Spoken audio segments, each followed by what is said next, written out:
The Thoroughbred is a magnificent animal, bred for speed, bred to compete, the sport of kings. Wow, West Coast has it by 6. It's the all-new LetsGoRacingParks.com. Take a ride into this kind of action. 3 of them are right together with 1 furlong to go. LetsGoRacingParks.com is brought to you by the Pennsylvania Thoroughbred Horsemen's Association. It's fun to see them run. A very pleasant good morning, racing fans, and welcome here to Parks Racing for Let's Go Racing, a big summer weekend here in the thoroughbred industry. The 3-year-olds were back center stage. We'll take you to Monmouth Park for the Grade 1 Haskell and up to Saratoga for the Grade 2 Jim Dandy Stakes. We'll also have, of course, our local race of the week, a starter race for fillies and mares. The terrific sprinter Imperial Hint was in action up at Saratoga. You don't want to miss that. And that's just the tip of the iceberg here over the next 30 minutes on Let's Go Racing. Hi, everybody. Keith Jones down on the beautiful first floor, and my Saratoga friend, Dick Girardi.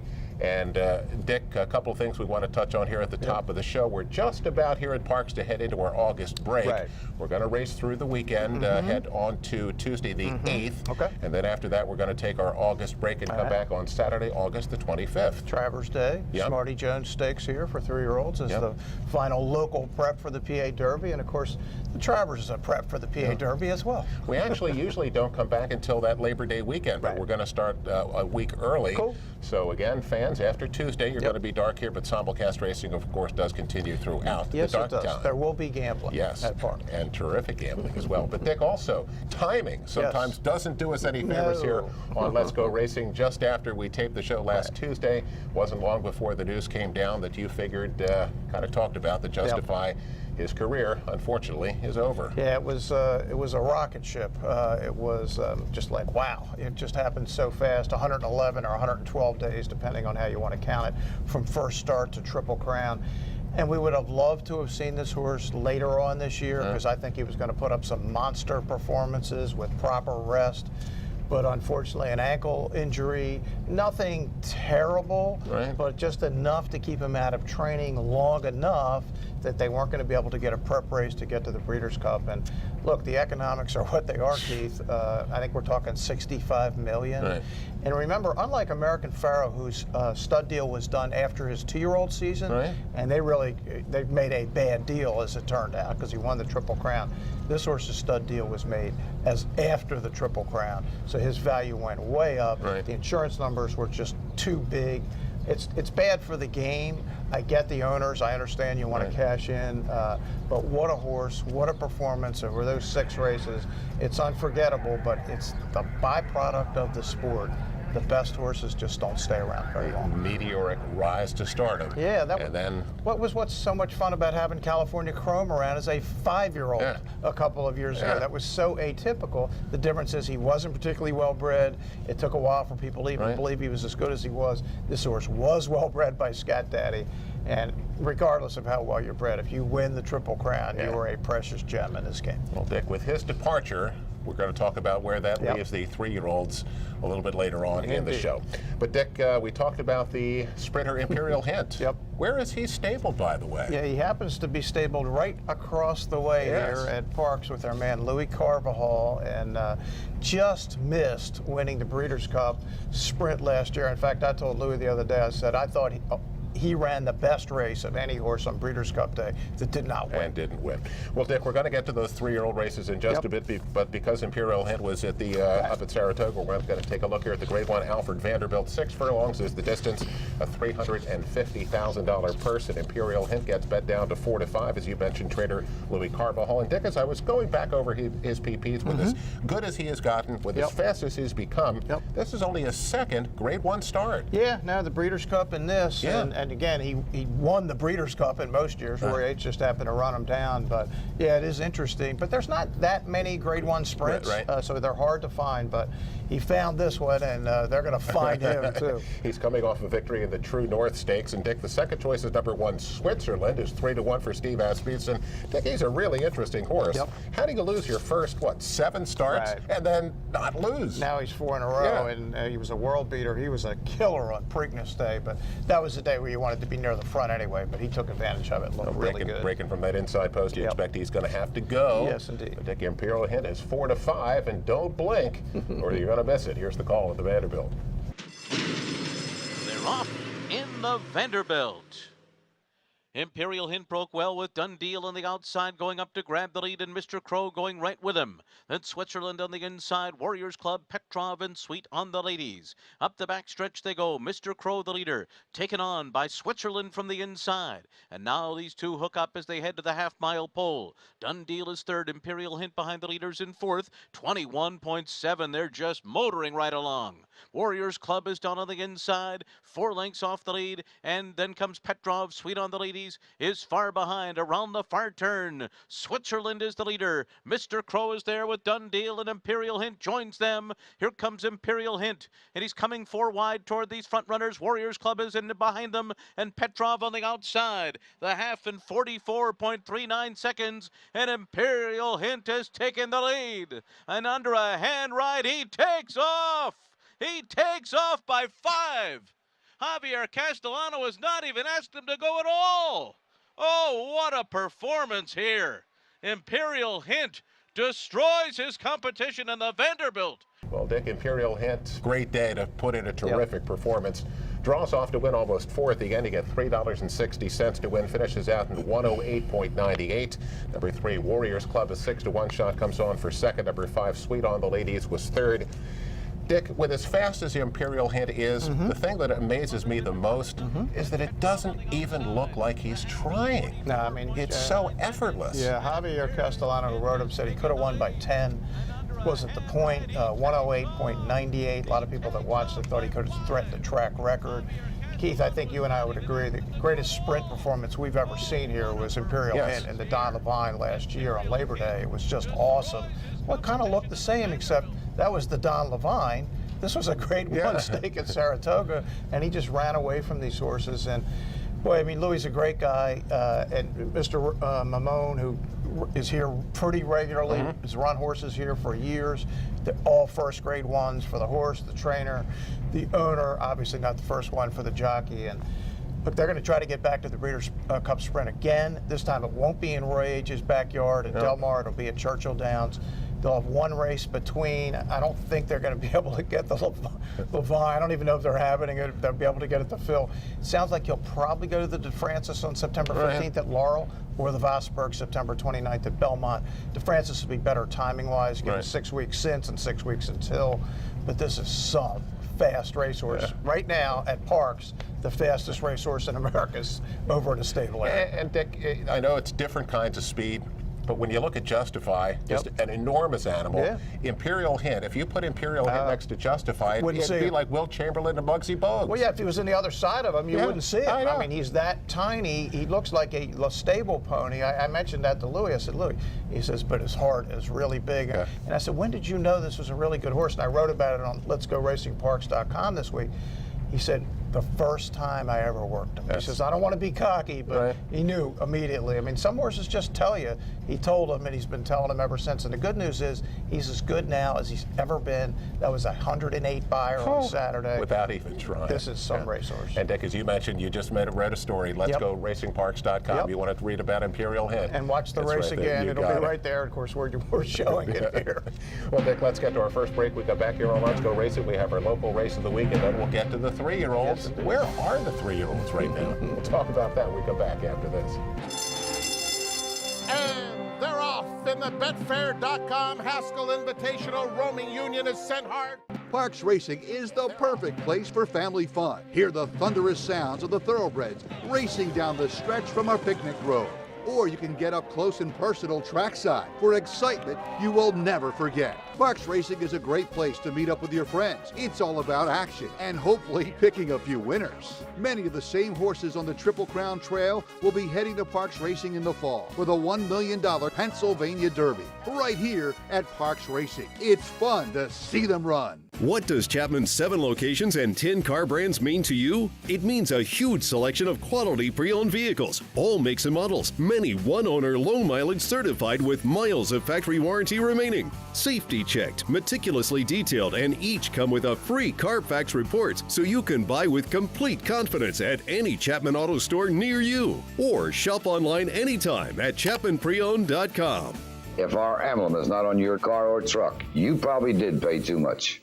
The Pennsylvania Thoroughbred Horsemen's Association is the advocate for Parks Racing's horsemen and has worked hard to secure better lives for the hundreds of trainers and their families that work in the thoroughbred racing industry. Our horsemen benefit from medical coverage, trainer pension plans, and increased purses. Thanks to these horsemen, racing at Parks is the very best, providing entertainment for you and the entire family. The Pennsylvania Horsemen are proud to be part of the community and introduce a new generation of fans to the sport of kings. Welcome back, everyone, to Parks Racing for Let's Go Racing. Our second segment is brought to you by Chapman Auto Group. Unless our emblem is on the back of your car or truck, you probably paid too much. We'll take a look at our local race of the week. This came, of course, from Saturday afternoon, a starter race for the fillies and mares going 6 furlongs. And Dick, the horse that's favored here is number 2, Mia Bella Rosa. She's 3-2 for trainer Harry Water. Manny Esquivel will be on board. This horse won for $16,000 down at Keeneland and has come up here to Parks and run 2 really good races. Yeah, and I like the fact that two-way horse. I like the horses that can be in front, but if it doesn't go so well, like the time before, can close. Gives you a lot of options as you're riding the horse and training the horse. $16,000 claim from trainer Harry Water when she made her first start here, so this will be the second start in his barn. Dick, second choice number 7 is a little bit of jam. It was 9-5 for trainer Carlos Guerrero. Was second for $16,000 at Keeneland. Was claimed by Carlos. This is the kind of horse that Carlos brings here, and he does really well with these kind of horses. Yeah, he does. The only issue I have with this horse, what you see with Carlos is you got to look back, what kind of numbers have they done in the past? Right. Then he'll get him back to that number. Well, this horse didn't really have any numbers to get back to. So I looked at this as, when I first saw it, I said, this is Carlos. And I said, wait a second, where are the numbers? I didn't see it. Let's take a look at our local race of the week. Mia Bella Rosa, the 3-2 favorite.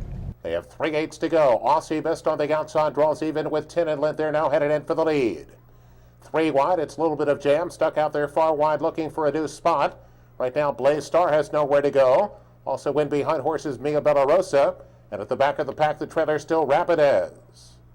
Aussie Mist comes off the turn in front. Aussie Mist has the lead. On the outside, looking for a new spot, set down second. Mia Bella Rosa now has room on the inside and comes charging on through with her run. Aussie Mist in front, but Mia Bella Rosa is gaining, and Mia Bella Rosa rolls right on by. Well, Dick, Mia Bella Rosa, 3 starts here locally, 2 victories, gets back to the winner's circle with a solid effort here, wins by 2 1/4, pays $5 to win. Number 5, Aussie Mist, a good performance at 8-1 to finish second. Number 4, Blaze Star was third. A little bit of jam was off the board. Dick, Mia Bella Rosa doesn't look like she's done winning. Nah, she's just tough. 6 now out of 16 lifetime, and it's been really good since she's come up here to Parks for 2 different trainers. So, yeah, Harold Weiner looks like he's got a nice win here. Dick, let's get to the 3-year-olds now. We've talked about it from the top of the show. We'll start with the Grade 1 Haskell, the big summertime race at Monmouth Park. The 3-year-olds, 9 furlongs, $1 million purse. And the favorite is number 6, Good Magic. Good Magic back gets bet down to 1-2 for trainer Chad Brown. And Dick, his 2 Triple Crown races, that was an outstanding second in the Derby. And I mean, his 4th in the Preakness, he got beat a length. He ran his eyeballs out. Yeah, he ran great, and he was the second best horse. Even though he finished 4th, he was the one that took on the challenge of trying to run with Justify all the way around, and he did until like the last 20 yards. The question was, after those 2 gut-wrenching races on sloppy, sealed racetracks, which Chad Brown hated. What do you have? And with a smallish kind of a horse. Right. So he gave him the 10 weeks, and we're now about to find out what's left with Good Magic, who, other than Justify, is clearly the most accomplished of the 3-year-olds. It's not even close. I think the public tried to settle on a second choice, had a hard time doing so because there's 3 horses all at 5-1. Bravazzo, Lone Sailor, Core Beliefs. Your thoughts about any of those? Yeah, I mean, look, Bravazzo ran all 3 Triple Crown races. It's Wayne. That's what he does. He's in. His best one, obviously, was in the Preakness when it's set up nicely for him. He's a tough horse. He's run. This will be his 15th start. That's unheard of for a 3-year-old these days. Core Beliefs beat Lone Sailor a nose in the Ohio Derby. Derby. There are horses that are getting better, but I think Lone Sailor proved in the Derby and the Preakness he wasn't quite up to the competition. Look, Good Magic on paper is way better than these horses, and the fans bet it precisely that way. And he's 1-2. Here's the call with the Haskell. Roaming Union immediately joined by Good Magic, who's just a length and a half back in second.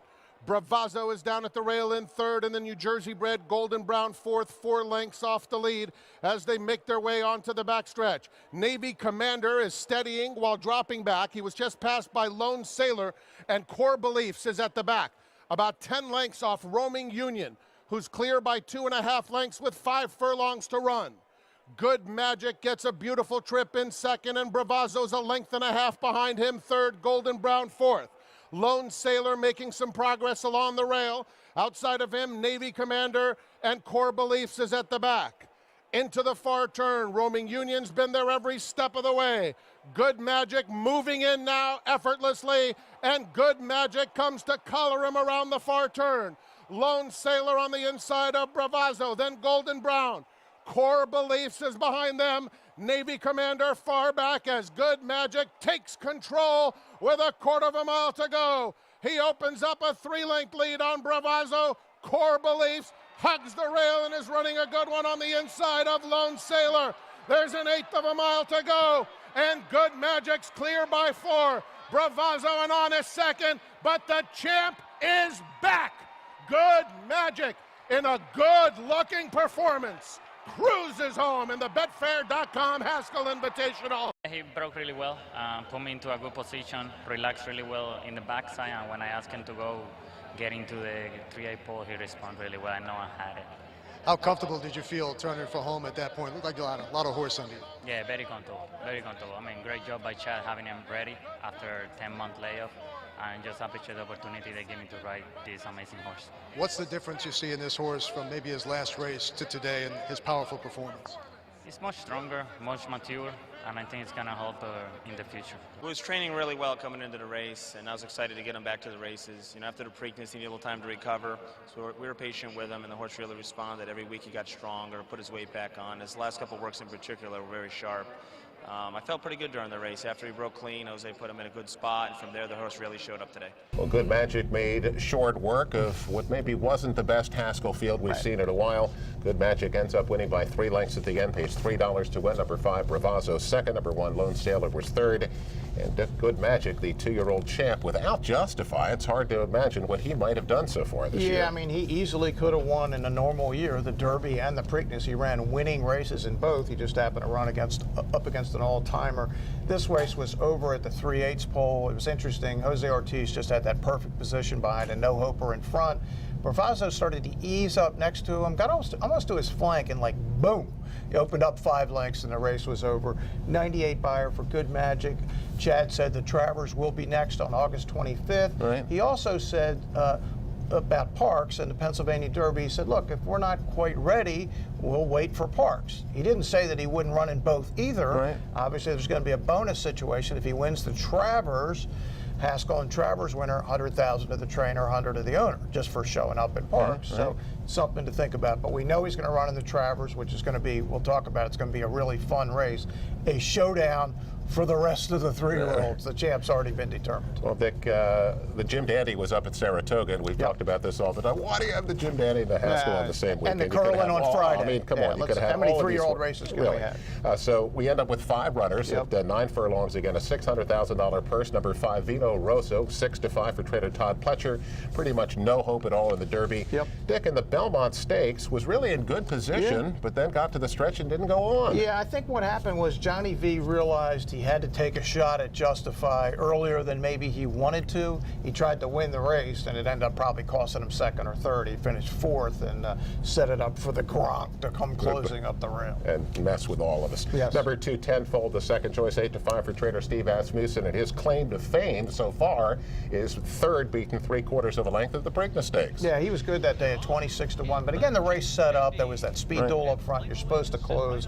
Not particularly good in the Belmont, but a nice horse, and he's by Curlin, who just happens to be the sire of Good Magic. Curlin having a pretty big impact on the breed, the 2-time horse of the year. Jim Dandy Stakes, here's the call. Flame Away and Tenfold, who set the pace here in the Jim Dandy. Re-Ride is third, racing 3 lengths off the lead. Sporting Chance, 6 lengths behind early on, and 3 clear of Vino Rosso. 23.9 opening quarter mile, moving right along to the backstretch. Flame Away and Tenfold, a neck apart. These two vie for early command here, and Re-Ride is 3 lengths off of them. Sporting Chance is next. Vino Rosso just lingering well behind here. He's about 11 lengths off the lead as they continue up the backstretch with Flame Away a half length on top of Tenfold. The first half mile, 47.16 seconds. Re-Ride tracks them. Then comes Sporting Chance, and Vino Rosso still last, but a bit closer now. He's only 7 lengths behind with a half mile to go. Flame Away on top. Tenfold continues to run with him, and now they're just a head apart. They're clear from Re-Ride. Sporting Chance. Vino Rosso is still last. John Velasquez really motivating him. He needs to get moving.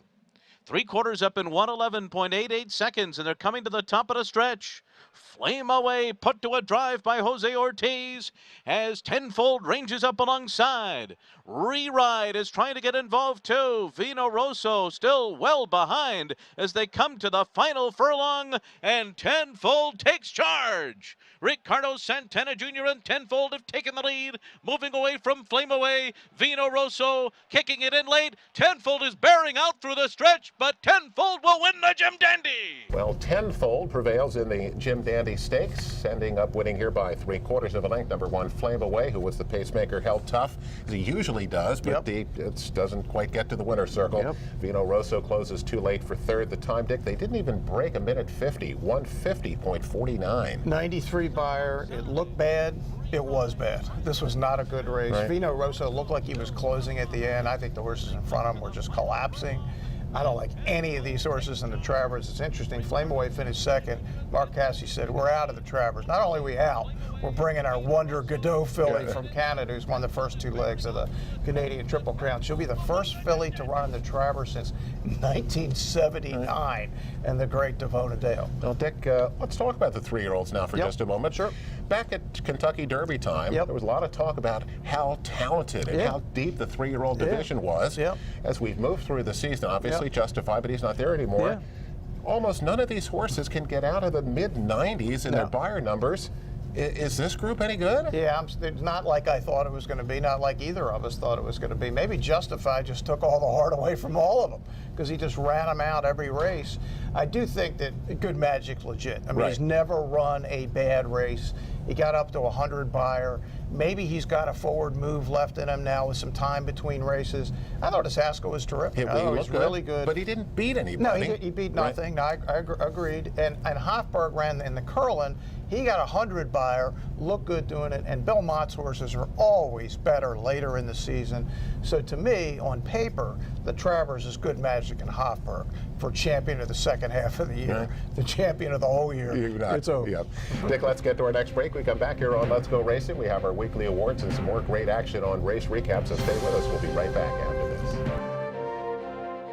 Racehorses are pampered, treated with care, and loved. Nothing is more important than their health and their safety. We do right by them, and they do right by us. The hard-working folks who proudly earn our living in Pennsylvania's horse racing and breeding industries. Horse racing is a lot of fun. But it's so much more. It provides tens of thousands of jobs. Jobs, and billions in economic impact each year.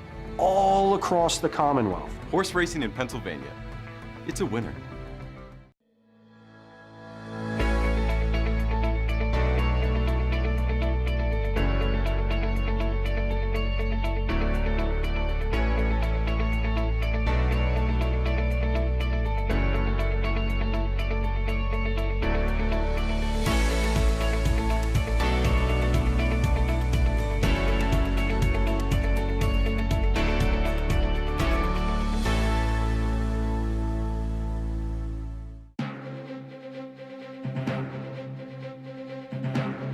Welcome back, everyone, to Parks Racing for Let's Go Racing. The weekly awards brought to you by the terrific Turning for Home program. Log on to their website at turningforhome.org. Our jockey of the week, our man Dexter Haddock, just continues to do terrific stuff here. He is just behind Michael Sanchez for second. Right. And when you finish second, aren't jockey standings? You're doing good. You're not finishing first. You're not finishing first. Our trainers of the week, we got two that we want to talk about. Mike Pino, who had a triple and is now winning at almost 24%. How about Mike Pino? That works. And our man Lupe Guerrero also had a terrific week, so we got to tip our caps to our man Lupe as well. We'll also mention Mr. Carvajal. We'll give him an asterisk. He wasn't here, but everybody here was rooting for Imperial. Lots of trainers of the week. Absolutely. Dick, let's get to race recap. Let's go to Del Mar for the Grade 1 Clement Hurst. The fillies and mares at 1 mile and 1/16th. And Unique Bella gets bet down to 10 cents on the dollar, Dick.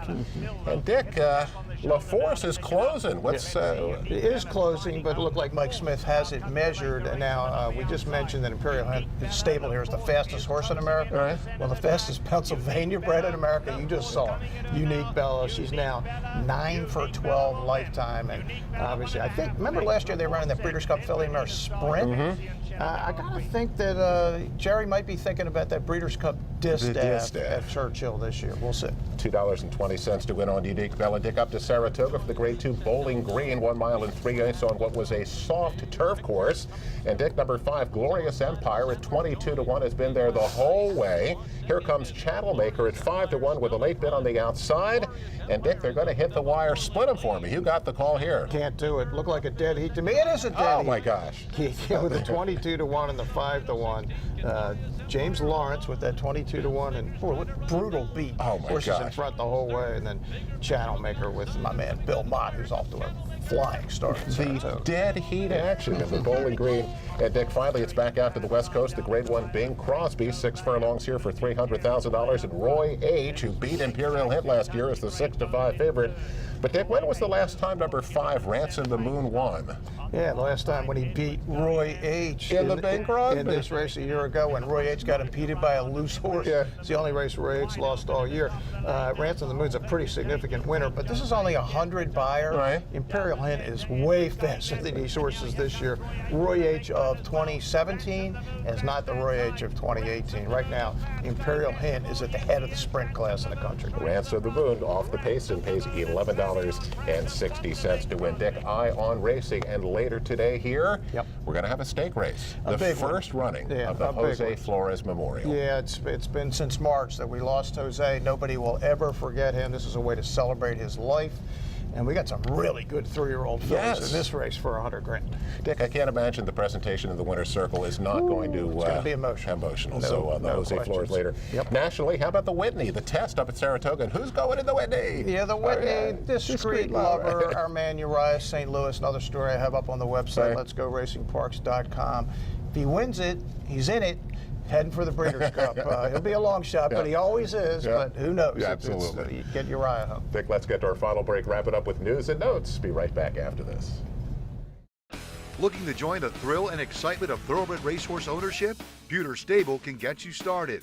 With more than 25 years of experience under the leadership of Greg and Kate DeMasi, Pewter Stable is one of the industry's leaders in racing partnerships, winning hundreds of races and millions of dollars at racetracks all over the Mid-Atlantic, including New York. No markup, no management fees makes our partnerships unique and affordable. We are Pewter Stable.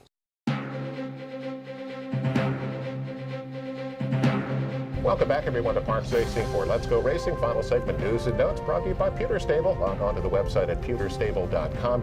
Our man Bruce Casella, Dick Girardi, Keith Jones, and Dick, we have some local guys that are winning races up at Saratoga. Our man Butch Reed and Richie Vega got it done. Richie Vega got a first-time starter up there a week ago Wednesday, 9-1 New York-bred Collegeville girl by Bob Brittingham. Remember, Bob was part of the Fleet Alex group. And El Presidente, Sal DeBunda, PTHA president, and of course, the dentist to the stars, Steve Appel. They own this horse, and she's going to come back in a $200,000 New York-bred stake later in the meet. So congrats to all, and our man Richie going up to Saratoga, 9-1 for those who were in the know. Don't forget that after Tuesday the 8th, we're going to take our August break, and then we'll be back with live racing on August 25th. See you next week on Let's Go Racing. And they're off in the Grade 1 Cotillion Stakes. Questing digs in by Miss Aurelia on the outside. A dramatic stretch run of the cotillion. They're headed in for the lead as they come to the wire. It's by Miss Aurelia.